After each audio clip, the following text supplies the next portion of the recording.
So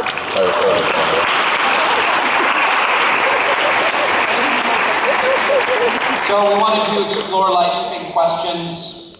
We wanted to make entertainment that had some philosophy behind it. We wanted to engage people in questions of philosophy, of creativity, of spirituality. We wanted to uplift people, touch their hearts, bring diverse people together, get them talking. Basically, a media company that would try and make the world a better place. That was our goal. So far, we're doing okay. We have a ways to go with that. But anyways, going to my spiritual journey. So I was born in the late 60s in Seattle, and my parents were members of the Baha'i faith. And I grew up in a Baha'i family there in Seattle, and it was very kind of a hippy-dippy, bohemian, crazy time. My parents lived on a houseboat for a while. My dad painted abstract oil paintings, and used to, back in the early days, smuggle draft dodgers up to Canada. My mom was an actress for a while in Seattle during those years, doing experimental plays. She actually did a play where she got reviewed. I think I have the clipping of the theater review where she was topless and painted her torso blue. So, pre-Blue Man, I guess. Crazy times. But I grew up in this family of that were members of the Baha'i faith. Now, for those of you who don't know about the Baha'i faith, here's a little bit about it in a nutshell. The Baha'is believe that there is only one God, and that there really is only one religion. I know that sounds crazy, but that there's one actual religion. The founder of the Baha'i faith, whose name is Baha'u'llah, and that name means the glory of God. Baha'u'llah, who lived in Iran in the mid-1800s, not that long ago, 150 years ago, he called it the changeless faith of God, eternal in the past, eternal in the future. That there's this God who's all loving and very cool and is not a judgmental God, but just runs through all the molecules of this universe and infinite other universes. And humankind is developing over the decades, over the centuries, materially, right? All our phone, there's an Apple Watch now, all of a sudden. I mean, there's incredible growths that are happening technologically, materially, but humankind also needs to develop spiritually. So this all-loving creator, this all-loving provider, what it does occasionally is send down these incredible divine teachers, these very special teachers. And you've heard some of their names: the Buddha, Abraham, Krishna, Zoroaster, Moses, Jesus, Muhammad, and now the most recent of these divine teachers, Baha'is believe, is this man, Baha'u'llah, who spent his whole life in prison, being tortured by the Muslim authorities. He wrote hundreds of books and tablets while in prison, and he was banished from land to land. And now the Baha'i faith is the second most widespread religion in the world, next to Christianity. Just not in terms of numbers are relatively small, like 5-6 million, but in every country in the world spread out. So, and Baha'is, it was great growing up a member of the Baha'i faith as a child. There were so many wonderful teachings that I was taught to hold dear and precious in my heart that were really progressive and really helped the world in a lot of ways. Like, for instance, the equality of men and women. This was something that was a principal teaching of the Baha'i faith. And this, remember, comes from Iran from 170 years ago. This was a revolutionary concept that men and women are equal. Even today, women are essentially treated like cattle. So I was taught that all humanity should love one another, that we're all members of one human race. We have different classes, we have different races, we have different tribes. We look different in a lot of ways on the outside, but we're all spiritual beings and with beautiful souls, and we should love one another and eliminate prejudice. That prejudice, especially racial prejudice, is a great evil of this day and age. So it was wonderful growing up with this. I was taught that science and religion are two wings of one bird, that that science is a expression of understanding the universe given to us by our Creator, and that faith is an understanding of who we are as human beings and why we're here, and that they work in harmony, that they're not in opposition, as we see so much today, so much conflict between science and religion. So there were all of these kind of ideas that I grew up with in my family, and it was really wonderful in a lot of ways.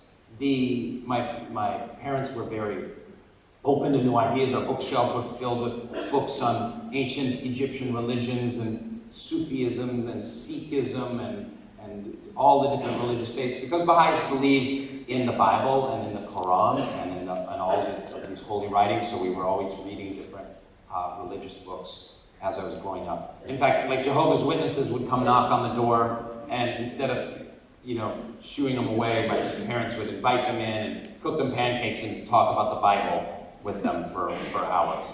It was a place of a lot of ideas, a lot of discussion.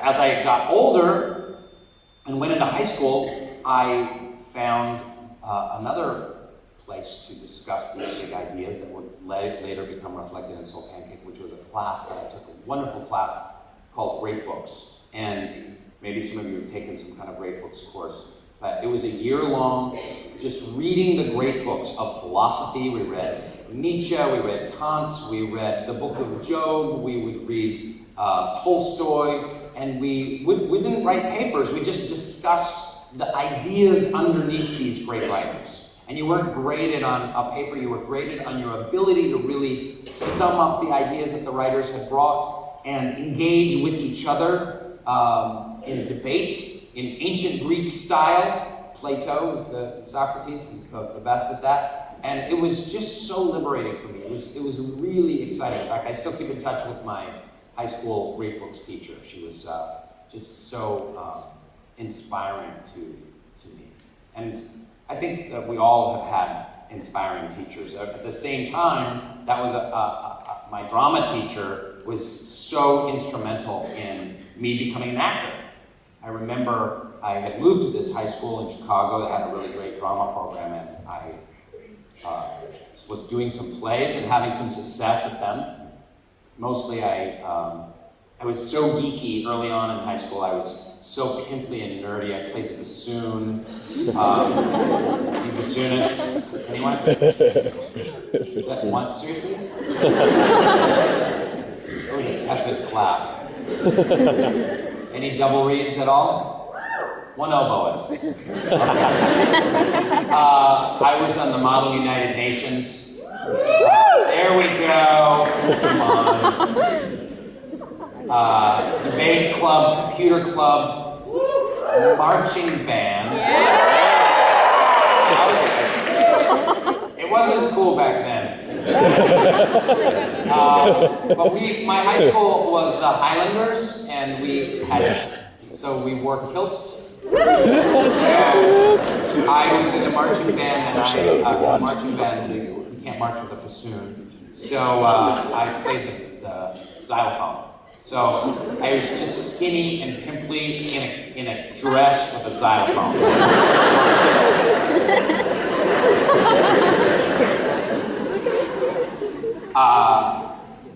So what happened is basically when I started doing drama and I started making people laugh and doing improvisations and stuff like that, and all of a sudden girls started paying attention to me. I'm like, oh, you're so funny. You should come sit with us at lunch and stuff. And it was like, I was like,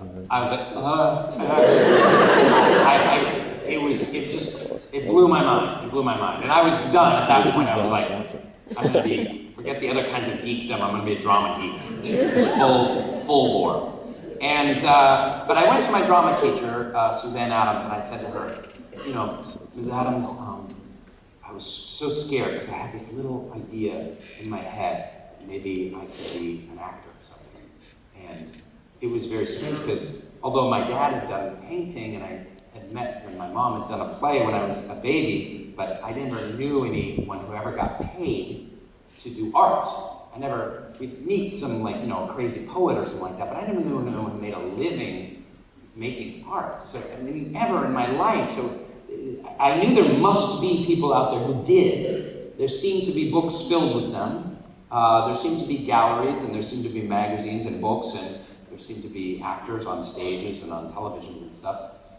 So I thought that must be, but maybe I could be one of those people. So I went to Suzanne Adams, and I was like, Suzanne Adams, you think maybe one day if I went to college and I studied really hard, I could potentially, one day I could maybe be an actor, you think? And she said, oh yes! You should go study acting, you should go to college, and you should just read lots of books and travel the world and fall in love and have a deep, rich life that's, with all kinds of different facets. But you should study acting, you're very talented and you could do it, and you should study acting and you would do that.